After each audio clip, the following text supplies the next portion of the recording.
À l'âge de 15 ans, après m'être inscrit à un club de tennis, j'ai très vite été un bon élève. Me passionnant pour cette nouvelle activité, mes parents m'ont acheté une nouvelle raquette, de nouvelles chaussures, un short, des t-shirts et tout l'attirail du parfait joueur. J'avais un coup droit correct et je faisais de très bons services dès mes premières semaines de pratique. Par contre, mes revers n'étaient pas terribles. Mais dans l'ensemble, je progressais vite. Et puis, quelques mois après, mes revers ne s'étaient pas vraiment améliorés et mes camarades m'avaient rattrapé, voire surpassé au niveau des services. Voyant que ma progression n'était pas terrible, j'ai décidé d'abandonner et de m'orienter vers une autre discipline. Ce type de comportement, c'est ce que l'auteur qualifie de dabbleur ou amateur. Le dabbleur entame tout nouveau sport, toute nouvelle carrière ou relation avec énormément d'enthousiasme. Il adore le rituel qu'engendre tout nouveau départ. L'achat inévitable d'équipements rutilants accompagnant le lancement de sa nouvelle activité, le brillant de matériel fraîchement acquis. Dès qu'il atteint le premier pic de progression, le dabbleur est surexcité. Mais la chute, inévitable, suite à ce pic, arrive comme un choc. Son enthousiasme s'atténue. Il commence à manquer des cours, son esprit essaie de rationaliser, et il se dit que ce n'est sûrement pas le bon sport. Il repart donc dans une autre activité. Voici le type de courbe qui pourrait caractériser ces personnes. Une bonne progression au début de chaque nouvelle activité, puis un changement de discipline dès que le premier déclin survient. Ainsi, le dabbleur n'a pas le même mode de pensée qu'un maître. Et c'est l'un des 3 profils définis par l'auteur qui s'oppose à sa définition du maître. Les 2 autres profils sont l'obsessif et le hacker. L'obsessif est le type de personne pour qui seul le résultat compte. Le débutant en tennis, voulant à tout prix réussir à servir à plus de 200 km/h dès son premier cours. Obsédé par son but, il se tue à la tâche, ignorant que la stagnation est inévitable dans la maîtrise du tennis, comme dans n'importe quelle autre discipline.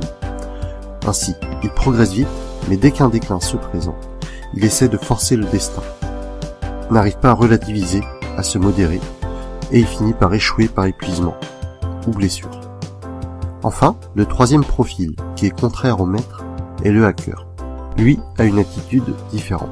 Après avoir été attiré par un sujet, et après avoir atteint un semblant de niveau tout juste correct, le hacker ne montre aucune volonté pour aller plus loin.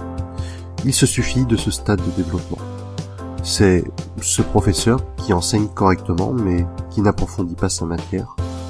Au travail, le hacker fait tout juste ses horaires, prend ses pauses, n'en fait ni plus ni moins que ce qu'on lui dit, et se demande pourquoi il n'est pas promu. Bon. Et au final, qu'est-ce qu'un maître? Quelle est la définition de la maîtrise selon l'auteur? Eh bien, contrairement à ce qu'on pourrait penser à première vue, la maîtrise n'est pas synonyme de perfection selon lui, mais elle est plutôt caractérisée par le voyage auquel une discipline entraîne son apprenti. Ainsi, le maître est celui qui reste sur le chemin, jour après jour, année après année. Le maître est celui qui est désireux d'essayer, d'échouer, puis d'essayer à nouveau, jusqu'à la fin de ses jours. Voici une courbe qui représente l'apprentissage d'une nouvelle compétence. Celle-ci implique des pics d'amélioration, bref, tous suivis d'une légère dégression, puis d'un long passage de stagnation appelé plateau.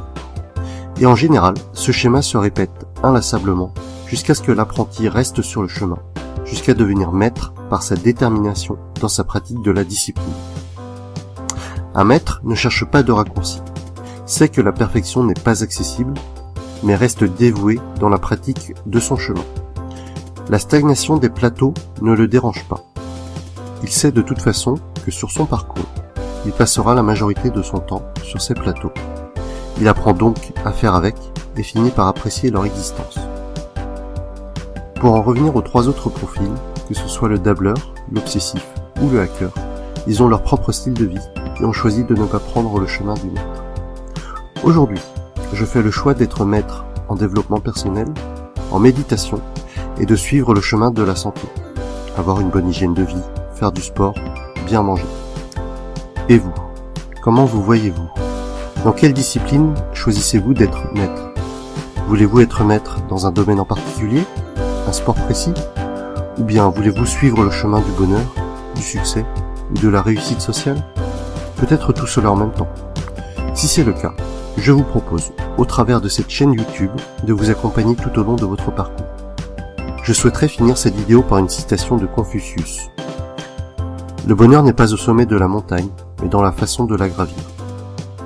Fixez-vous de grands objectifs, et surtout, agissez pour vous en rapprocher. Même si vous n'y arrivez pas, le chemin parcouru en vaudra forcément la peine. Et voilà, quelques réflexions personnelles que j'ai eues en lisant Mastery de George Leonard. J'espère que cette vidéo vous aura plu. Si c'est le cas, partagez-la et mettez-moi un pouce j'aime en bas à droite de la vidéo. N'hésitez pas à vous abonner pour suivre mon actualité et à bientôt!